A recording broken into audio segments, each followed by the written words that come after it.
लेकिन जब cloud burst होता है, क्लाउड बर्स्ट की डेफिनेशन ये है कि 100 मिलीमीटर की बारिश अगर 1 घंटे के अंदर हो जाए, इसे क्लाउड बर्स्ट माना जाता है। तो इसका मतलब हम क्या माने, क्या सिर्फ 100 mm की बारिश हुई 1 घंटा और उसके बाद बंद हो गई? नहीं दोस्तों, काफी देर तक के इस प्रकार की बारिश वहां पर जारी रही और इसे ही बादल फटना कहते हैं। सबसे बड़ी बात, अगर बादल फटता किसी लैंड वाले इलाके में तो फ्लैश फ्लड आती, लेकिन उसे रेजिस्टेंस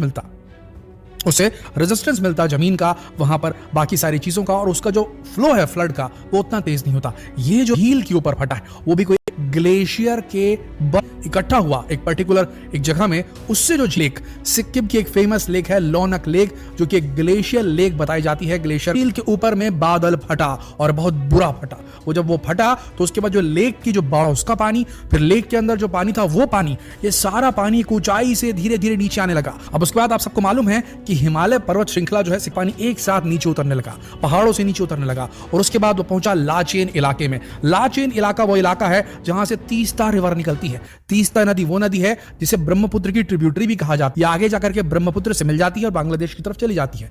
तो तीस्ता नदी है, इसके पानी के साथ में आप सोचिए क्या हो रहा है। सबसे पहले क्लाउड बर्स्ट का पानी, उसके बाद में लेक का पानी, उसके बाद में फिर तीस्ता नदी का पानी, वहां भी बारिश हो रही थी, वो तीनों पानी एक साथ मिल गया, जिसकी वजह से तीस्ता का वाटर लेवल अचानक से 15 से 20 फीट बढ़ गया।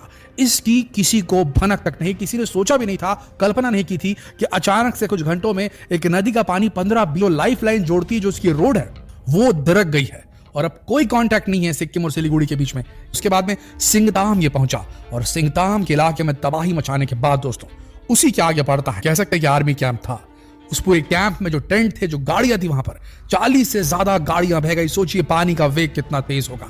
23 जवान बह गए जो हमेशा मिलिट्री अलर्ट पर रहते हैं, हमेशा वॉर रेडी रहते हैं। ऑलरेडी ये साइनो इंडिया बॉर्डर की बात कर रहे हैं हम, यहाँ पर चाइना इंडिया बॉर्डर है, चाइना की प्रेजेंस बोली जाती है बॉर्डर के उस पार, तो यहाँ पर अलर्ट मोड पे रहते हैं। इस प्रकार से हमारे भारत के जो जवान हैं, और इस स्थिति में रहते हुए भी उन्हें बिल्कुल भनक नहीं लगी। रातों रात इतना तेज बढ़ा तीस्ता नदी का लेवल कि वो बह गए। अभी तक लापता है, कोई पता नहीं चल रहा है। जी हाँ दोस्तों, तो इस प्रकार की घटनाएं लगातार हो रही हैं हमारे नॉर्थ ईस्ट के इलाके में, हमारे उत्तराखंड के इलाके में। हमारी प्रार्थना है कि सरकार को भी इस ओर ध्यान देना होगा। सरकार को इस बात को समझना होगा कि नदियों के किनारे किसी प्रकार की कोई डेवलपमेंट ना किए जाए। और रोड बननी जरूरी है, बांध बनने बेहद जरूरी है, लेकिन उस चीज को भी ध्यान में रखना होगा कि वहां का जो प्रकृति है, वहां की जियोलॉजी वो क्या कहती है। अगर हम নলেন গুড়ে সেই মিষ্টত্ব कोई डेवलपमेंट ना किए जाए और रोड बननी जरूरी है, बांध बनने बेहद जरूरी है, लेकिन उस चीज को भी ध्यान में रखना होगा कि वहां का जो प्रकृति है, वहां की जियोलॉजी वो क्या कहती है।